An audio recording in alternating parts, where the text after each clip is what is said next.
Welcome back friends. In this lecture આપણે biotechnology અને તેના પ્રયોજનો એના વિશેની ઘણી બધી ટોપિકમાં ચર્ચા ઓલરેડી કરી ચૂક્યા છીએ. જેમાં છેલ્લા લેક્ચરમાં આપણે જેવું પેટન્ટ બરાબર એના વિશે અને વાત કરી હતી. આજે આપણે આ ચેપ્ટરનો લાસ્ટ લેક્ચર છે, જેમાં આપણે જેવ તસ્કરી વિશેની વાત કરીએ. તસ્કરી શબ્દ બરાબર, પાયરસી તસ્કરી એનો અર્થ શું થાય કે ભાઈ આપણે કોઈની ચોરી કરી. તો અહીંયા આપણે શેની ચોરીની વાત કરીએ છીએ? કોઈ વસ્તુની ચોરીની વાત તો નથી કરતા. અહીંયા આપણે વાત કરશું જ્ઞાનના ચોરીની. અહીંયા આપણે વાત કરશું કોઈની જે સંશોધનાત્મક પદ્ધતિઓ જે છે એની ચોરીની. અહીંયા આપણે વાત કરશું જે કોઈ પણ વિકસિત રાષ્ટ્ર જે છે એ વિકસિત રાષ્ટ્ર દ્વારા અથવા તો કોઈ એવી બહુરાષ્ટ્રીય કંપનીઓ દ્વારા જે કોઈ પણ એમાંના જે વિકાસશીલ રાષ્ટ્રો જે છે એમાંથી જે કોઈ પણ આર્થિક લાભ આપ્યા વગર બરાબર અને એની કોઈ મંજૂરી લીધા વગર જે પેટન્ટ, જે બાયો પેટન્ટની જે ચોરી કરવામાં આવે છે એના વિશેની આપણે એમાં વાત કરશું. જે વિવિધતાની ચોરી જે છે અથવા તો પરંપરાગત જ્ઞાનની ચોરી છે એના વિશેની આજે આપણે એમાં ચર્ચા કરીશું. અત્યારના સમયમાં આપણે ઘણા બધા એવા રાષ્ટ્ર છે અથવા તો કોઈ એવી મલ્ટીનેશનલ કંપની છે કે જે મલ્ટીનેશનલ કંપની અથવા તો કોઈ એવા દેશો કે જે અન્ય જે કોઈ પણ એવા ગરીબ દેશો હોય અથવા તો કોઈ એવા કોઈ આર્થિક જરૂરિયાત ધરાવતા કોઈ લોકો હોય, એ લોકો પાસે એની જે પારંપરિક જ્ઞાન છે અથવા તો એની જે પેટન્ટ છે, એને જે બનાવેલી પેટન્ટ હોય એવા એના કોઈ સંશોધનો હોય, એ સંશોધનોનો ઉપયોગ એ કોઈ પણ વ્યક્તિ કે એ દેશને બરાબર એની ન કોઈ મંજૂરી લીધા વગર કે પછી ન કોઈ એનો કોઈ આર્થિક લાભ આપ્યા વગર જો એનું શોષણ કરવું, એ શોષણને આપણે જેવ તસ્કરી તરીકે ઓળખવામાં આવે છે. એટલે સૌથી પહેલાં તો જેવ તસ્કરી એટલે શું? એટલે જેવ તસ્કરીની અંદર જે મલ્ટીનેશનલ બરાબર એવી જે કંપની છે, એવી આંતરરાષ્ટ્રીય કંપની કે કોઈ વિકસિત દેશ બરાબર, એ વિકસિત દેશ જે છે એના દ્વારા જે જેવ સંપત્તિ જે છે એની જે બાયોડાયવર્સિટી છે, એની જે જેવ સંપત્તિ છે, એ જેવ સંપત્તિની જે પેટન્ટ છે બરાબર, એ પેટન્ટનું એની જે સંશોધનો હોય અથવા જે એની પેટન્ટ જે છે એ પેટન્ટનું જે તે દેશ અથવા તો એના લોકો બરાબર, પેટન્ટનું જે તે દેશ અથવા તો ત્યાંના જે લોકો છે એ લોકોની મંજૂરી વગર બરાબર, એ લોકોની મંજૂરી વગર કે તે દેશ અથવા તો તે લોકોને અથવા કે તેને કોઈ આર્થિક લાભ વગર બરાબર, આર્થિક લાભ જે છે એ આર્થિક લાભ એને આપ્યા વગર જો તેનું શોષણ કરે બરાબર. હવે આ શોષણ જે છે એ કોની સાપેક્ષમાં આપણે વાત કરીએ છીએ? એટલે એની પેટન્ટ મેળવી લેશે અને એમાંથી કોઈ પ્રોડક્ટ બનાવીને વેચે રાખશે. ત્યાંથી કોઈ વનસ્પતિ કે પ્રાણીઓ જે છે અથવા તો કોઈ એવી જે કોઈ પણ જૈવિક પેદાશ જે છે એનો ઉપયોગ કરી બરાબર અને એમાંથી કોઈ એવી નિપજો બનાવીને એની માર્કેટમાં વેચે રાખે. ફાયદો એ કંપનીને છે, પણ જ્યાંથી એ રો મટીરિયલ મેળવે છે નથી ત્યાંના લોકોને ફાયદો કે નથી એને ઉત્પાદન જે કરતા હોય ત્યાંથી આપતા હોય એને કોઈ એવો મોટો ફાયદો નથી. પણ આ જે મલ્ટીનેશનલ કંપનીઝ છે બરાબર અથવા તો જે એના જે અન્ય એવા કોઈ એવા સંગઠનો બરાબર કે આવું કામ કરતા હોય, એ આવા દેશો પાસેથી અથવા તો ત્યાંના લોકો પાસેથી એ બાબત એ અથવા તો એનો ઉપયોગ કરી અને એ પોતે પૈસા કમાય છે, પણ એ લોકોને કે દેશને એ કોઈ સહાય નથી કરતા. તો એને આપણે અહીંયા શોષણ તરીકે, એટલે વિકસિત દેશ અથવા તો અહીંયા આપણે કોઈ એવા અન્ય સંગઠનો બરાબર એનું શોષણ કરે જેને શું કહેશું આપણે? જૈવ તસ્કરી તરીકે ઓળખી શકાય.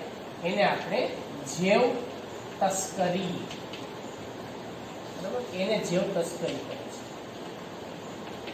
હવે અહીંયા જો આપણે વાત કરીએ તો મોટા ભાગના જે કોઈ પણ ઔદ્યોગિક રાષ્ટ્ર છે તે આર્થિક રીતે બધા સમૃદ્ધ છે. જેને આપણે વિકસિત દેશો છે એ બધા આર્થિક રીતે સમૃદ્ધ છે, પણ એની પાસે જે વિવિધતા નથી કે જેથી કરીને એ રો મટીરિયલ એમાંથી મેળવી શકે, નીપજ બનાવી શકે. બીજી વસ્તુ કે ત્યાં કોઈ એવું ટ્રેડિશનલ નોલેજ નથી, એની પાસે એવું કોઈ પારંપરિક જ્ઞાન નથી કે જેનો ઉપયોગ કરીને એ સરળતાથી નીપજ મેળવી શકે. એટલે આ ત્યાંની મુશ્કેલી છે. પણ એની સામેની બાજુએ જો આપણે બીજી વિપરીત પરિસ્થિતિની જો વાત કરીએ તો જે વિકાસશીલ રાષ્ટ્ર છે, બરાબર, અથવા તો જે અલ્પ વિકસિત રાષ્ટ્ર છે, એની પાસે જે વિવિધતા ઘણી છે, એની પાસે રો મટીરિયલ પૂરતા પ્રમાણમાં છે, એની પાસે પારંપરિક જ્ઞાન પણ છે, પણ એનો ઉપયોગ કરી અને નીપજ મેળવી શકે, બરાબર, એના માટેની જે ઔદ્યોગિક ઉત્પાદનો કરવા, ઉદ્યોગ સ્થાપવા, એના માટે નાણાંની સહાય નથી. એની પાસે એવી નાણાકીય આર્થિક સ્થિતિ એની એવી મજબૂત નથી. તો અહીંયા એક રાષ્ટ્ર એવું છે કે જેની પાસે નાણાં પુષ્કળ પ્રમાણમાં છે, એની પાસે આર્થિક ઘણું બધું સમૃદ્ધ છે, પણ એની પાસે ત્યાં શું નથી? જે વિવિધતા નથી, પારંપરિક જ્ઞાન અપૂરતું છે. પણ બીજી બાજુએ જો આપણે વાત કરીએ તો ત્યાં માત્ર આર્થિક સમૃદ્ધિ નથી, બાકી જે વિવિધતાની બાબતમાં સમૃદ્ધિ છે અને પારંપરિક જ્ઞાનની બાબતમાં પણ સમૃદ્ધિ છે. એટલે અહીંયા આ રીતે જો બંને એકબીજા સાથે મળીને કામ કરે તો એનાથી આપણે માનવ ઉપયોગી પ્રવૃત્તિઓ જે છે એની અંદર ઘણી બધી એવી નિપજો પ્રાપ્ત કરી શકીશું કે જેનાથી માનવ સૃષ્ટિ જે છે એને ફાયદો થાય અને વ્યાપારીકરણની અંદર એક નવી દિશા એમાં બદલાય છે. તો અહીંયા બે બાબતનો સમાવેશ થાય છે, બરાબર. અહીંયા બે જૂથ છે, અહીંયા બે જૂથ છે અથવા તો બે રાષ્ટ્રો છે. એક એવું રાષ્ટ્ર કે જ્યાં આપણને આર્થિક રીતે સમૃદ્ધ છે અને બીજું કે ત્યાં આપણને ઘણા બધા ઔદ્યોગિક જે ત્યાં ઔદ્યોગિક રીતે ઉત્પાદન જે છે, ઉદ્યોગો જે છે એની પાસે ઘણા બધા છે. હવે બીજી બાજુએ આપણે જો વાત કરીએ, બરાબર, તો એ વિકાસશીલ રાષ્ટ્ર છે, વિકાસશીલ રાષ્ટ્ર છે, અથવા એને આપણે બીજું શું કહી શકાય કે અલ્પ વિકસિત રાષ્ટ્ર છે.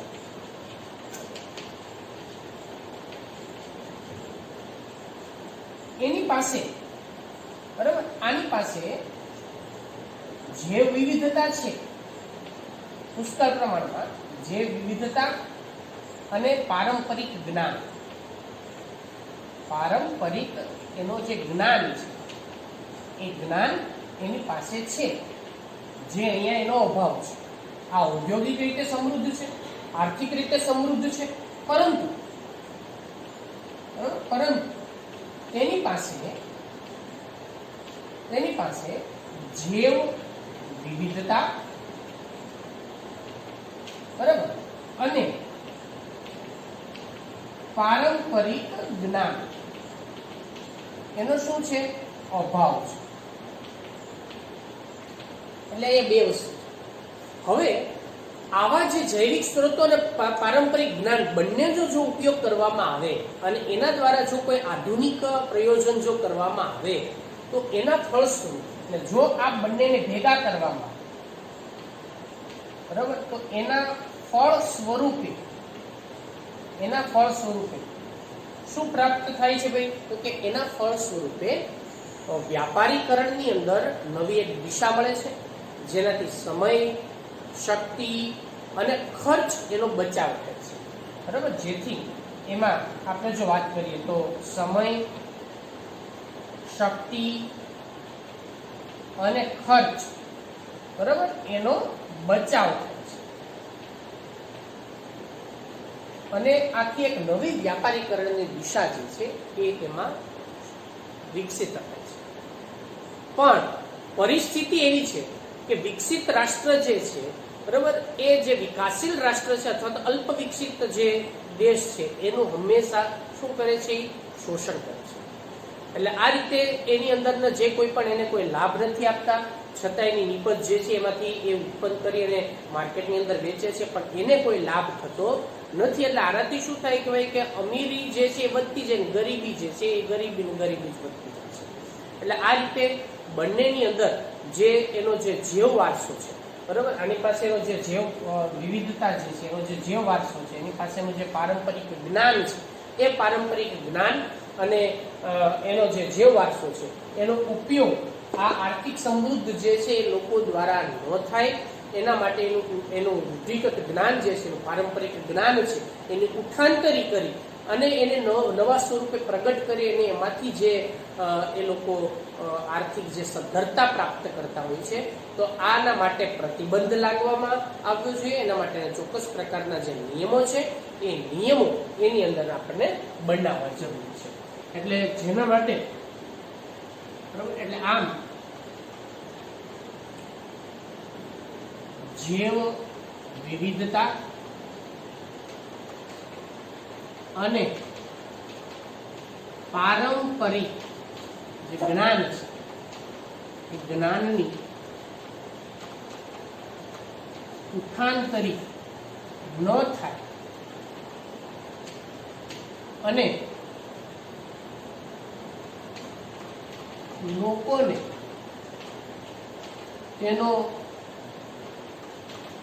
પૂરતો લાભ મળે, બરાબર, તે માટે એમાં યોગ્ય નિયમો અને કાયદો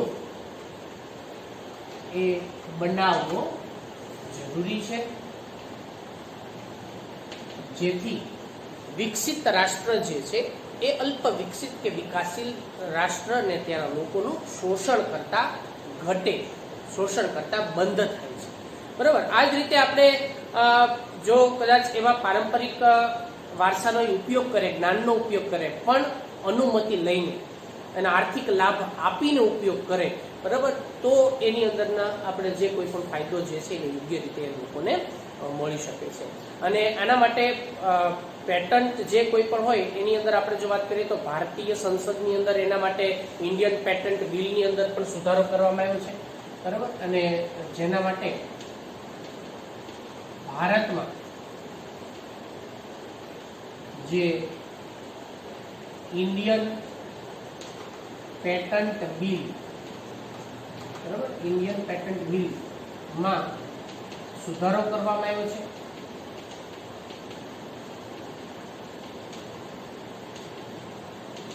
અને જેમાં ઘણી બધી બાબતો જે છે એ બાબતોનો એની અંદર આપણે એમાં ખાસ કરીને એમાં એના જે પેટન્ટ સંબંધિત કોઈ બાબત હોય, બરાબર, એનું સંશોધન હોય કે પછી એનો વિકાસીય પ્રયાસ હોય, એટલે એની અંદર એવા સંશોધનો હોય, વિકાસીય જે કોઈ પણ પ્રયાસ હોય, અને આ જેવું પેટર્ન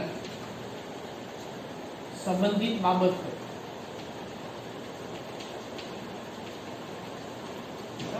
એનો તેમાં સમાવેશ કરવામાં આવેલો છે.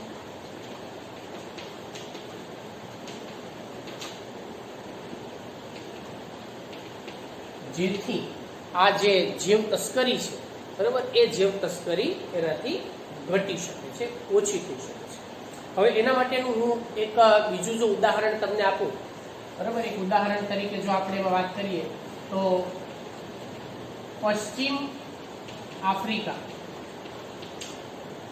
એ એમાંની પશ્ચિમ આફ્રિકાની એક વનસ્પતિ, બરાબર, પશ્ચિમ આફ્રિકા જે છે, પશ્ચિમ આફ્રિકામાં એક વનસ્પતિ જે છે વનસ્પતિ એમાંથી પ્રાપ્ત થાય, અને આ વનસ્પતિ જે છે એનું નામ એની અંદરનું પેન્ટા ડી પ્લાન્ડ્રા, પેન્ટા ડી પ્લાન્ડ્રા બ્રાઝિએના, આ વનસ્પતિનું નામ છે. આ વનસ્પતિમાંથી એક વિશિષ્ટ પ્રકારનું પ્રોટીન મેળવવામાં આવે છે, બરાબર, એમાંથી એક પ્રોટીન મેળવવામાં આવે છે, આ પ્રોટીનનું નામ છે બ્રાઝીન પ્રોટીન. એ આ વનસ્પતિમાંથી મેળવવામાં આવે છે અને જે ખાંડ કરતા 2000 ગણું લગભગ વધારે ગળ્યું છે. બરાબર, જે આપણે જે ખાંડ છે એ ખાંડ કરતા લગભગ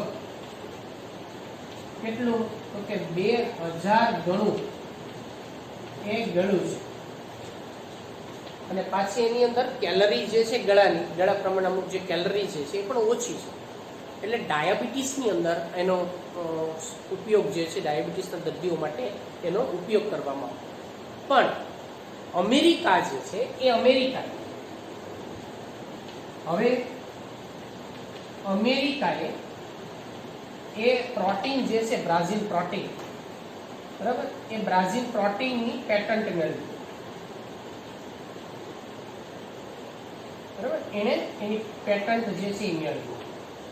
હતું કોનું? પશ્ચિમ આફ્રિકાનું. પેટન્ટ કોણે મેળવી? અમેરિકાએ. આ જે તસ્કરી છે જ્યાં ઉગતી હતી ત્યાંની પેટન્ટ જે છે ત્યાંના લોકોને પેટન્ટ મેળવવાને બદલે અમેરિકાએ એની પેટન્ટ મેળવી. એનો ઉપયોગ એની જે પ્રોટીન છે એ પ્રોટીન એનો ક્યાં ઉપયોગ કર્યો? બરાબર, અને એનો ઉપયોગ એના જનીનોનો ઉપયોગ એને મકાઈમાં કર્યો. એનો ઉપયોગ એને એના જનીનો છે એને મકાઈમાં દાખલ કર્યા, જેથી એમાં મકાઈ જે છે એની હાઇબ્રિડ અથવા તો જનીનિક પરિવર્તિત જાતિઓ તૈયાર થઈ અને એમાંથી એને ખાંડનું ઉત્પાદન શરૂ કર્યું છે. બરાબર, એટલે આ રીતે એમાંથી એને ખાંડનું ઉત્પાદન શરૂ કર્યું. એટલે આવી રીતે જે કોઈ પણ વિકસિત રાષ્ટ્ર છે, બરાબર, એ વિકસિત રાષ્ટ્ર જે વિકાસશીલ રાષ્ટ્ર પાસેથી આ પ્રકારની તસ્કરી જે છે કરતા હોય છે, જેને બંધ કરવી જરૂરી છે. અને ભારતની અંદર વાત કરીએ આપણે તો બાયોડાયવર્સિટી એક્ટ, આ બાયોડાયવર્સિટી એક્ટની મદદ વડે જે કોઈ પણ વિસ્તારમાં કોઈ વનસ્પતિઓ કે એવું કોઈ પણ વસ્તુ ઉગી નીકળતી હોય કે જે કંપની એનો રો મટીરિયલ તરીકે ઉપયોગ કરીને કંઈ નીપજ બનાવે છે, તો એ કંપની એના પ્રોફિટમાંથી અમુક ટકા હિસ્સો એ ત્યાંનો જે વિસ્તાર છે એના ડેવલપમેન્ટમાં અથવા તો ત્યાંના જે લોકો છે, ત્યાંની જે ગ્રામ પંચાયત હોય, ત્યાંનો જે કોઈ પણ વિસ્તારના સમૃદ્ધ બનાવવા માટે એને ફરજિયાત એને મદદ કરવી જ પડે. બરાબર, એટલે આ પ્રકારનો બાયોડાયવર્સિટી એક્ટ જે છે એ ભારતની અંદર ઇન્ડિયન પેટન્ટ બિલની અંદર અને એમાં ઘણા બધા આવા અલગ અલગ પ્રકારના જે એક્ટ છે એમાં કાયદાઓ જે છે નવા એવા બનાવવામાં આવે છે. તો એનાથી આપણે જીવ તસ્કરી જે છે એને ઘટાડી શકીએ છીએ. એટલે આ રીતે બાયોપાયરસી, જીવ તસ્કરી, બરાબર, એને આપણે આ રીતે કંટ્રોલમાં લાવી શકાય છે. તો અહીં આપણે બાયોટેકનોલોજી અને એના પ્રયોજનો જે છે એ ચેપ્ટર અને બધા જ ટોપિક જે છે એના વિશેની વાત આપણે પૂરી કરીએ છીએ.